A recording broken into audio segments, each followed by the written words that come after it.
कैसे हैं आप सभी। स्वागत है आप लोगों का पीएलएस मार्शल कोड के एक हिंदी वाला एक्सप्लेनेशन वीडियो में। तो जैसे कि पिछले एपिसोड में हमने देखा था कि जो लिन फेंग और हियमू था उसकी बैटल चल रही थी। ठीक है, तो बैटल में जो हुआ था सब देख लिया था, अगर नहीं देखा जाकर देख लो।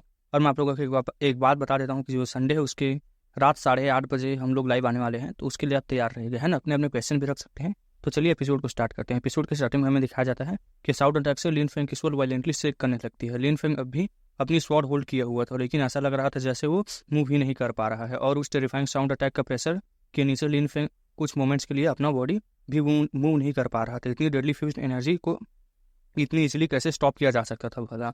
उसके ओपोनेंट हियमू एक ट्रिक यूज करके 7th लिन क्लियर की स्ट्रेंथ गेन कर सकता था। वो एक्सट्रीमली पावरफुल था, लेकिन फिर भी वो उस अटैक को स्टॉप नहीं कर पाया था। डाई हियमू की बॉडी पर बनी ब्लैक लाइंस इंसेंट तरीके से सॉल्व करने शुरू कर देती है। उसकी बॉडी से टेरिफाइंग डेथ की निकलने लगती है। बूम के साथ एटमॉस्फेयर वाइब्रेट कर उठता है। लिन फेंग की स्वॉर्ड हियमू की बॉडी के अंदर पेनिट्रेट कर जाती है, लेकिन सिर्फ एक फेंट ब्लड ट्रेस लीव करती है। उसी इंस्टेंट हियमू की ब्रूटल अटैक लिन फेंग की बॉडी को उड़ा देता है। लिन फेंग की बॉडी के ग्राउंड पर गिरने की आवाज़ हवा में फैल जाती है और उसके मुंह के कॉर्नर से ब्लड निकलने लगता है। पूरा एटमॉस्फेयर डेथली साइलेंस में भर गया था। क्या एंड में लिन फेंग बैटर हार जाएगा? क्या हियमू स्ट्रॉन्गर नहीं था? हियमू लिन फेंग से स्ट्रॉन्गर नहीं था? ऑफ कोर्स था, कम से कम वो हियमू जितना स्ट्रॉन्ग तो डेफिनेटली था। लिन फेंग की स्वॉर्ड ऑलमोस्ट हियो फेंग को किल कर चुकी थी। अगर यू क्यू ने उस मोमेंट पर साउट नहीं किया होता तो हियोमू ऑलरेडी डेड हो चुका था। जैसे ही लिन फेंग ने पॉइंट आउट किया था, हियोमू अपना करेज लूज कर चुका था उस और हेजिटेशन कर रहा था। वो अपने पहले जैसे डिटरमाइंड नहीं रहा था। ये सारी चीज़ें प्रूव करती थी कि हियोमू बैटल शुरू होने से पहले हार चुका था। हियोमू लिन फेंग से वीकर था, लेकिन यू क्यू इंटरफेयर कर गया था। उसने बैटल को इन्फ्लुएंस कर दिया था। जो हुआ वो अनफेयर था, लेकिन यू क्यू को ब्लेम करने की हिम्मत करता कौन? और उससे कोई और यू क्लैन को ऑफेंड करने की हिम्मत करता तो चाहे वो सेलेस्टियल एकेडमी ही क्यों ना हो, वो उसे डिस्ट्रॉय कर देता। और अगर वो सिर्फ सेलेस्टियल एकेडमी के एक ऑर्डिनरी स्टूडेंट हो तो वो और भी कुछ नहीं कर सकता था। ठीक है, ग्राउंड पर पड़े लिन फेंग ने अपना हेड रेज किया और व्यूइंग प्लेटफॉर्म पर बैठे यू क्यू को देखा। उसकी आइज एंडलेस हेटरेट से भरी हुई थी, ट्रूली सेमलेस। उसकी मतलब लिन फेंग एंडलेस किलिंग इंटेंट के साथ यू क्यू को देख रहा था, लेकिन वो जानता था कि यू क्यू के कंपैरिजन में वो कुछ भी नहीं कर सकता था। उसे किल करने की तो ट्राई भी करता तो वो भी सिर्फ अपने डिस्ट्रक्शन को इन्वाइट करता। उस वर्ल्ड में सिर्फ एक्सट्रीमली स्ट्रॉन्ग लोग रिस्पेक्टेड थे। हॉनर और मतलब कुछ लोगों की कुछ वैल्यू नहीं थी। ठीक है, कमजोर लोगों की अगर कोई स्ट्रॉन्ग होता तो उसकी बात करने की हिम्मत तक नहीं करता। मिंग की बॉडी डिसअपियर हो जाती है। वो इंस्टेंटली लिन फेंग के पास आती है और उसे स्टैंड अप करने में हेल्प करती है। उसकी ब्यूटीफुल फेस कोल्डनेस से भरी हुई। तो तुम ठीक हो? वो पूछती है। मैं ठीक हूँ। लिन फेंग अपने मुंह के कॉर्नर से ब्लड पोंछते हुए कहता है। वो एक्सट्रीमली प्राउड लग रहा था। वो परफेक्टली स्ट्रेट खड़ा था। क्या प्राउड यंग मैन है। क्राउड लिन फेंग को देखकर उसके हार्ट मतलब दिल से एडमिरेशन कर रहे थे लोग सभी। ठीक है, पूरे बैटल को थ्रो आउट लिन फेंग ने उन्हें सरप्राइज किया था। हियमू जो सेलेस्टियल एकेडमी के टॉप 10 स्टूडेंट्स में से एक था, उसे 5th लिंक के लेयर के लिन फेंग के अगेंस्ट अपनी फुल स्ट्रेंथ यूज करनी पड़ी थी। उसे ब्लैक लोटस की पावर यूज करके 7th लेयर की स्ट्रेंथ तक रिलाई करनी पड़ी थी। और उस मोमेंट पर भी मेकिंग लिन फेंग की मदद करना चाहते थे, लेकिन लिन फेंग ने मना कर दिया था। उसके लिए इस बैटल का आउटकम सिर्फ विक्ट्री या डेथ होता। फिर जब पूरा क्राउड सोच रहा था वो ऑलरेडी बैटल लूज कर चुका है, लेकिन लिन फेंग 6 लेयर में ब्रेक थ्रू कर गया था, वही सभी हो रहे थे। ठीक है, लेकिन अपनी स्ट्रेंथ और डिटर्मिनेशन की वजह से लिन फेंग सबकी रिस्पेक्ट और एडमिरेशन तारीफ गेन कर चुका था। ठीक है, क्रिटिकल कंडीशन में होने के बाद भी लिन फेंग अभी तक परफेक्टली खड़ा हुआ था। हियोमो लिन फेंग को देख रहा था। वो परप्लेक्सेड लग रहा था। उसके फेस पर अब एरोगेंस और प्राइड नहीं थी। उसे परफेक्टली क्लियर था कि वो बैटल लूज कर चुका है। अगर यू क्यू एक मोमेंट पहले इंटरफेयर नहीं करता तो शायद वो अब तक मर चुका होता। लिन फेंग उसे देख भी नहीं रहा था। वो सिर्फ यू क्यू को स्टेयर कर रहा था, जैसे वो बंदा भी एग्जिस्ट नहीं करता हो। हियोमो को रिडिकुलस फील हुआ। एटमॉस्फेयर डेथली साइलेंस से फील्ड था। सबको अप्रेसिव फील हो रहा था। हर पर्सन अनकंफर्टेबल था। उसी एक मोमेंट एक फेंट लाफर साइलेंट ब्रेक करती हुई आई। एक Prince second Prince fighting stage को देखते हुए बोले, तुम दोनों एक्सट्रीमली स्ट्रॉन्ग हो, चाहे कौन भी हो।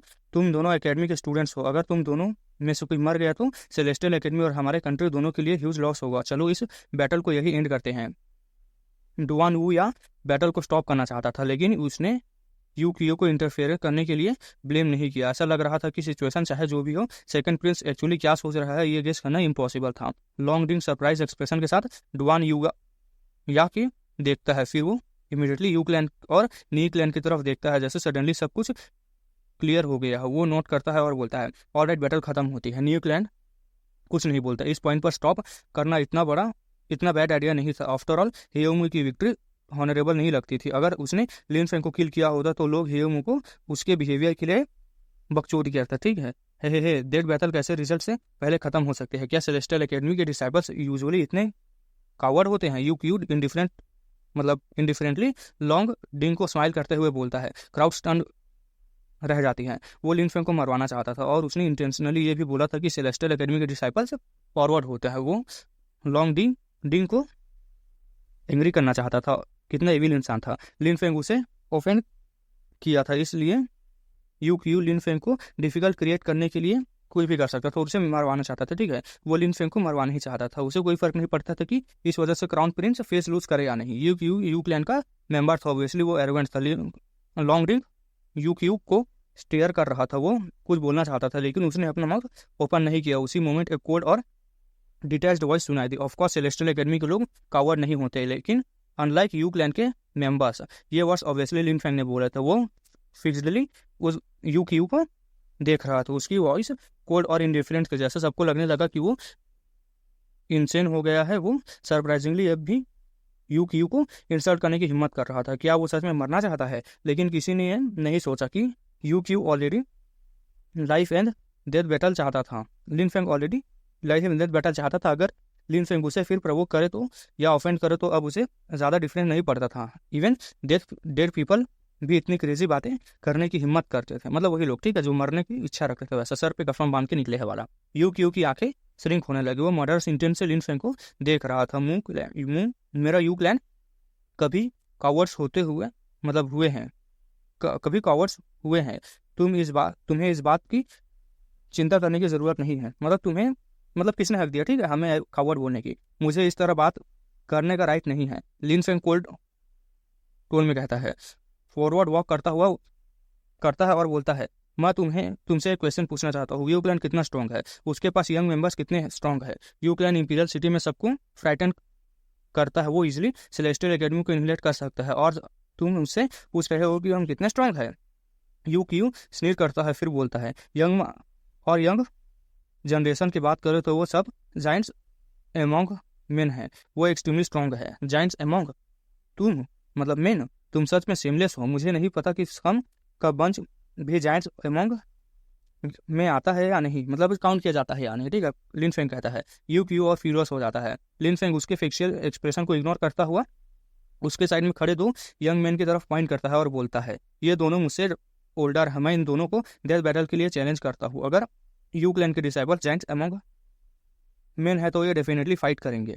यूक्यू के साइड में खड़े दोनों यंग मैन स्टन रह जाते हैं। वो फिक्स्ड गेज के साथ लिन फेंग को देख रहे थे। वो सरप्राइजिंगली कंटिन्यूसली उन्हें प्रोवोक करने की हिम्मत कर रहा था। वो दोनों लिन फेंग जितने स्ट्रांग नहीं थे, उन्होंने देखा था कि लिन फेंग ऑलमोस्ट हेयोमू को किल करने वाला था। वो चैलेंज एक्सेप्ट कैसे करते? ये क्यू भी एक्सपेक्ट नहीं कर रहा था कि लिन फेंग ऐसे मूव करेगा। उसकी आइज में चमक फ्लैश करती है। तुरंत बाद वो स्माइल करता है और बोलता है, तुम यू क्लैन मेंबर को अपनी मर्जी से चैलेंज नहीं कर सकते कावर्ड। यूक्यू अपनी बात फिनिश तक नहीं कर पाता। लिन फेंग फिर बीच में इंटरप्ट कर देता है।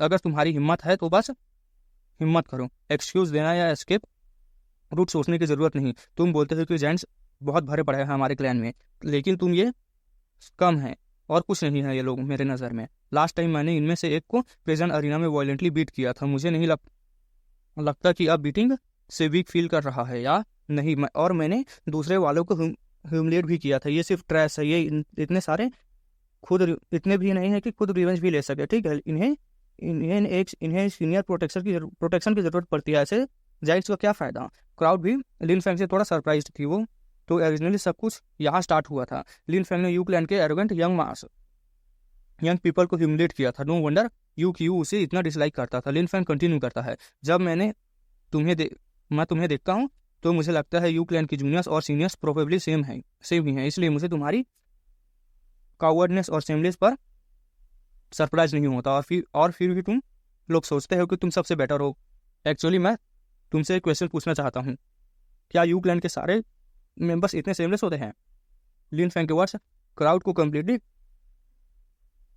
टूपिडिफाई कर देते हैं, ठीक है, कुछ बोलने लायक नहीं छोड़ते। यू क्यू लिन फैंग को ऐसे देख रहा है जैसे अभी उसे किल कर देगा। इतने सेमलेस और इम्प्टीट्यूड क्लैन दूसरों पर सरप्राइज अटैक लॉन्च करते हैं और फिर एडमिट नहीं करते कि मतलब वो स्ट्रांग है, ठीक है, ऐसा था वैसा था, सभी बातें हो रही थी, ठीक है। क्या नर्व है, जैसे कि लिन फैंग को समझ नहीं आ रहा था कि यू क्यू इतना कितना फ्यूरियस हो चुका है। वो कंटिन्यूसली बोलता जा रहा था कि मतलब उसका गुस्सा मुझे फर्क नहीं पड़ता, ठीक है, मैं बोलता ही जाऊंगा भाई, 10-10 मिनट का एक चैप्टर है यार। यू क्यू लिन फैंग को देख रहा था, वो एंगर से जल रहा था, उसके फेस ब्राइट रेड हो चुका था, वो इंस्टेंटली लिन फैंग को किल करना चाहता था। सेमलेस, आज तुम चाहे जो भी बोलो, मैं तुम्हें किल करूंगा, सिर्फ एक रीजन की वजह से, मैं तुमसे स्ट्रॉन्गर हूँ और मेरा यू क्लैन अनस्टॉपेबल है, इस वजह से मैं तुम्हें किल कर सकता हूँ। यू क्यू की वॉइस इस पॉइंट पर जितनी एरोगेंट थी और एग्रेसिव हो सकती थी उतनी हो चुकी थी। उसके लिए लिन फैंग को किल करना का रीजन ऑलरेडी इनफ था। वो उससे स्ट्रॉन्गर था और क्लैन भी पावरफुल था, किसी को और ओपिनियन सुनने की जरूरत नहीं थी। वो जब चाहे लिन फैंग को किल कर सकता था, तो फिर नीचे क्यों नहीं आते? अभी भी वहां पर खड़े क्या कर रहे हो? लिन फैंग फिर कहता है। क्राउड फिर से स्टन हो जाती है। क्या वो सच में मरना चाहता है? यू क्यू अपनी आइस सिकोड़ कर लिन फैंग को देखते हुए फेस पर एंगर से ट्विच हो जाता है। वो कंप्लीटली फ्यूरियस हो गया था। वो ऑलरेडी ओपनली एक्सप्रेस कर चुका था कि वो लिन फैंग को किल करना चाहता है, लेकिन लिन फैंग का ब्लड बहा कर सबको प्रूव करना चाहता था कि यू क्लैन को इंसल्ट करना इम्पॉसिबल है। मेरा मानना है कि मतलब तुम मरना चाहते हो तो यह तुम्हारी विषय है। यू क्यू के वर्ड्स फिनिश होते ही लिन फैंग सडनली फ्रीजिंग फील करने लगता है। एक टेरिफाइंग कोल्ड एनर्जी उसके बॉडी को सराउंड कर लेती है। उस एनर्जी का प्रेशर के नीचे लिन फैंग को फील होता है जैसे उसकी बॉडी फ्रेल ब्रिटर हो गई हो। ब्रिटल मतलब, और यू क्यू क्लियरली वही खड़े खड़े लिन फैंग को किल करने वाला था। डाई क्रैक के साथ दोनों साउंड्स सेम टाइम पर एटमॉस्फेयर में स्प्रेड होती हैं। पहली ऑब्वियसली यू क्यू की थी जो लिन फैंग को किल करना चाहता था, लेकिन यू क्यू ने अटैक नहीं किया था क्योंकि सेकंड प्रिंस डुआन यू या के साइड से आई थी। उसकी स्टोन सीट मतलब ब्रेक हो चुकी थी। डुआन यू स्टैंड अप कर चुका था। अब वो सॉफ्ट और जेंटल नहीं लग रहा था, वो फियर्स और हीरोइक लग रहा था। मिस्टर यू जो आज हुआ वो सेलेस्टियल एकेडमी के इंटरनल मैटर है। अब इस फुलिशनेस को यही स्टॉप कर दीजिए। मेरा क्या ख्याल है? डुआन यू या कामली यू क्यू को देख रहा था। उसकी वॉइस काम थी लेकिन डिटर्मिनेशन से भरी हुई थी। यू क्यू यहाँ यू क्लैन का प्रेस्टीज बढ़ाने आया था और वो इतनी इजीली बैक डाउन कर सकता था। कैसे बैक डाउन कर सकता था? ठीक है, आफ्टर ऑल वो यू क्यू था। वो सबको प्रूव करना चाहता था कि यू क्लैन अनस्टॉपेबल है, उनकी पावर बहुत ही टेरिफाइंग है। योर हाइनेस, आपने उस बॉय की बातें सुनी, उसमें मेरे यू क्लैन को ह्यूमिलेट किया है। यू क्यू उससे इस कैसे लीव कर सकता हूँ? मतलब मैं उसे मानना ही चाहता था, ऐसा था, ठीक है। यू क्यू डुआन हु या को देखते हुए बोलता है। उसका टोन में ना नर्वस मतलब सर्वाइव था और ना ओवरबेयरिंग। क्राउड कंप्लीटली स्टूपिड, मतलब बेवकूफ़ी की तरह बस देख रही थी ये क्या हो रहा है। सिचुएशन बहुत स्ट्रेंज हो चुकी थी। अब यू क्यू और सेकंड प्रिंस के बीच टेंशन क्लियरली विजिबल था। पहले यू क्यू लिन फैंग को किल करना चाहता था और अब सेकंड प्रिंस स्टॉप कर रहे थे। जब सबको लगा था कि यू क्यू सेकंड प्रिंस को फेस लूज नहीं करवाएगा, तब उसने रजिस्ट किया कि वो लिन फैंग को डेफिनेटली किल करेगा। क्राउड एक्शन को समझ नहीं पा रही थी। उसी मोमेंट लिन फैंग साइलेंटली यू क्यू और सेकंड प्रिंस के आर्ग्यू करते हुए देख रहा था। वो डीप ब्रीथ करके रिलैक्स करने की ट्राई करता है। जब से यू क्यू यहाँ आया था तब से वो कंटिन्यूसली सबको अपनी पावर शो कर रहा था। उसने ओपनली सेलेस्टियल एकेडमी के वाइस प्रिंसिपल लॉन्ग डिंग के साथ आर्ग्यू किया था। इवन थॉट लिन फैंग बिगिनिंग में यहाँ नहीं था। उसके आने के बाद you Q continuously celestial academy को ह्यूमिलेट कर रहा था, मतलब बेइज्जत कर रहा था। सेलेस्टियल एकेडमी को डिस्ट्रॉय कर देगा ऐसा कह रहा था। ऐसा लग रहा था जैसे यू क्यू के लिए कुछ भी तैबू नहीं था।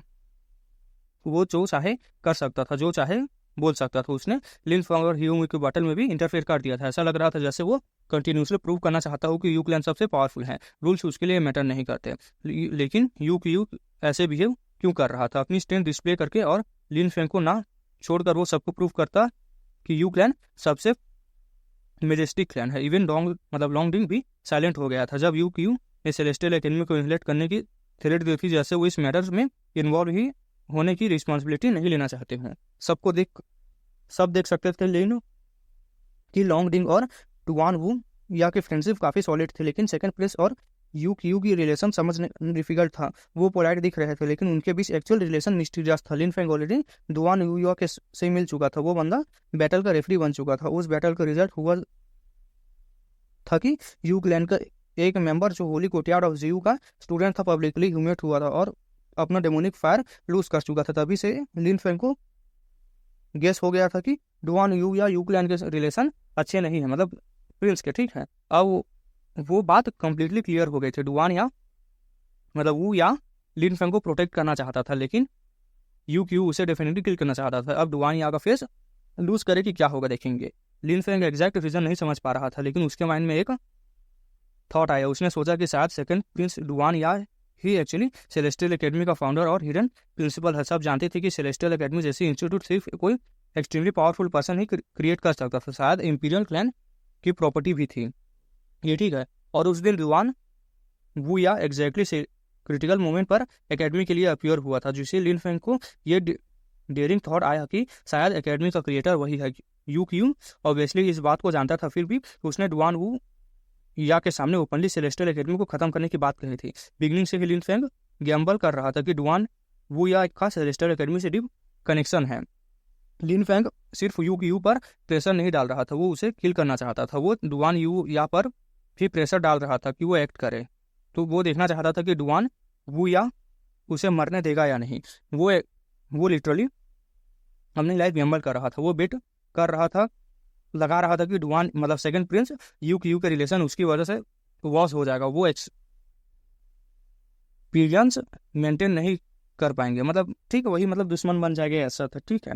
अगर लिन फेंग को का गेस करेक्ट था तो सेकंड प्रिंस टूली सेलेस्टियल एकेडमी का क्रिएटर और प्रिंसिपल था। वो डेफिनेटली लिन फेंग को किल होते हुए नहीं देख सकता था। एक्चुअली डुआन वो या ऑलरेडी इन्वॉल्व हो चुका था, उसने अपनी स्टोन शेयर डिस्ट्रॉय कर दी थी, जिससे यू क्यू को भी इंसिस्ट कर रहा था कि बस बंद कर दो, ठीक है। जब डुआन वूया ने यू क्यू के वर्ड सुने, उसके फेस एक्सप्रेशन चेंज हो गए, ठीक है। फिर वो सडनली चुप हो गया। वो स्लोली टर्न हुआ, वीविंग प्लेटफॉर्म की तरफ स्टेयर्स के नीचे से उतरा और शुरू किया, मतलब चलना शुरू किया, वहां से लीव करने लगा। मतलब वो बंदा वहां से जा रहा है, ठीक है, लेकिन लीव करते वक्त उसने एक प्राउड और मेजेस्टिक सेंटेंस बोला, यू क्यू उसे किल करके देख लो, फिर देखना क्या होता है, try and kill him then see what happen. Simple sentence था लेकिन मीनिंग क्लियर था।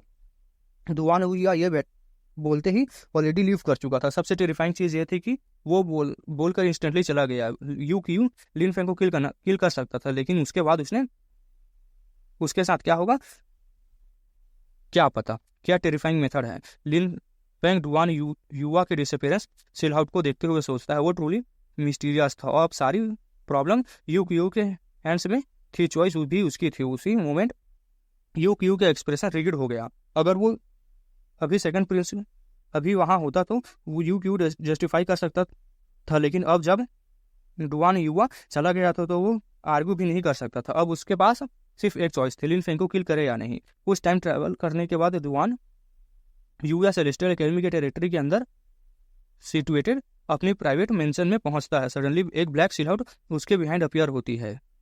वो ब्लैक क्लोथ मैन था जिसे लिन फेंग पहली बार इंपीरियल सिटी के एक्सटर्नल एरिया में किंग्स इन रेस्टोरेंट पर देख चुका था। नानसांग, तुम्हारा क्या ओपिनियन है? डुआन वू या कामली पूछता है। यूर हाइनेस, यू क्यू का मूव 3-on-1 स्ट्रेटेजी थी। वो प्रेस्टीज गेन करना चाहता था, सेलेस्टियल एकेडमी की रेपुटेशन डैमेज करना चाहता था, न्यू क्लैन का ओपिनियन अपने आपको अगेंस्ट करना चाहता था, आपके अगेंस्ट, ठीक है। नानसा कामली रिप्लाई करता था। ऑब्वियसली वो रेफरी वाली इंसिडेंट की बात कर रहा था। न्यू क्लैन का रिस्पेक्ट प्रोबेबली यू क्यू के लिए इंक्रीज हुआ और वो डुआन युवा के साथ रिलेशन खराब करने के लिए रेडी थे, ठीक है। ये ट्रूली पावरफुल मेथड था। मुझे पता है, मैं तुम्हारा ओपिनियन लिन फेंग के लिए पूछ रहा हूँ, डुआन यू या इन डिफरेंट टोन में बोलता है। नानसांग साइलेंटली सरप्राइज हो जाता है। उसकी आइज में एक फ्लैश चमकती है, ठीक है। वो एक जीनियस है। नानसांग कामली रिप्लाई करता है। वो कुछ मोमेंट्स तक डीप थॉट में रहता है, फिर वो दोबारा बोलता है, अगर आज उसने यू क्यू के सामने सिर्फ अपनी एंगर में किया तो ठीक है, लेकिन अगर उसने ये सबके सामने सब आपकी आइडेंटिटी समझने के बाद किया तो वो ट्रूली टेरिफाइंग है। वही था, एंगर के चलते बोला था, ठीक है, लेकिन अगर उसे पहले से पता चलेगा कि आप डीन हो तब बहुत पावरफुल है, ठीक है। हे ऑब्वियसली सेकंड रीजन ही है। अगर वो सिर्फ एंगर में करता तो बहुत डिसअपॉइंट होता। डुआन यू बोलता है, उस दिन वाली बात को लेकर तुम श्योर हो? यस, मुझे पूरा श्योर है कि वो गर्ल जो लिन फेंग के साइड में थी वही नानसेंग वही थी। ठीक है, नानसेंग जुआन की लेयर कल्टीवेटर कहता है। डुआन वू या सॉफ्टली बोलता है, क्या पीटी है? अब तुम लिन फेंग के पीछे किसी को फॉलो करने के लिए नहीं भेज सकते। ये बोलकर डुआन वू या क्विकली वहां से वॉक करके चला जाता है। ठीक है, तो इस एपिसोड के यहीं तक रखते हैं, मिलते हैं नए एपिसोड के साथ। भाई ये दो चैप्टर है, ठीक है, अब मैं क्या बोलूँ, इसका इतना लंबा लंबा राइटर ने लिखा है कि चलो इस एपिसोड के यहीं तक रखते हैं, मिलते हैं न्यू एपिसोड के साथ।